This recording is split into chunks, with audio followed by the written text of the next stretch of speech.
السلام علیکم قدرمندو. یو ځل بیا راغلم دغې ساحې ته. البته کابل ته تللی وم، بیرته جلال آباد ته روان یم. دغه ویډیو هم تاسو ته راوستم چې لاره خلاصه ده، خو دا بله لاره ده.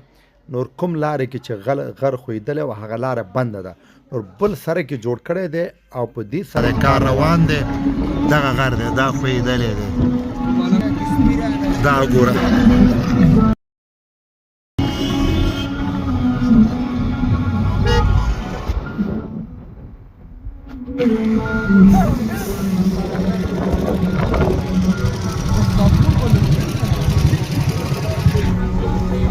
دا غر ښویېدلی دی، دا ګورګورئ، دا مکمل دا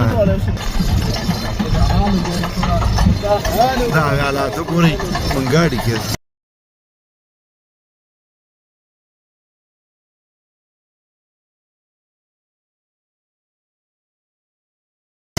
دغه کار روان دی. زمونږ دغه استاد چې دی سبحان الله، دا ګاډی نه لري.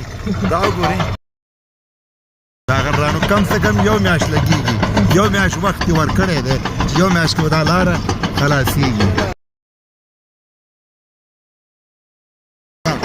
یو میاشت نه خو دوه میاشتې کې به دا لاره خلاصېږي. دا ګورئ، دا غټ غټ تیږې راغلي، دا غر ښویېدلی دی. دغه ډېر غټ کار دی، رش زیات دی. زه هم کابل ته تللی وم، یو څو کلیپونه مې درته واخیستلي.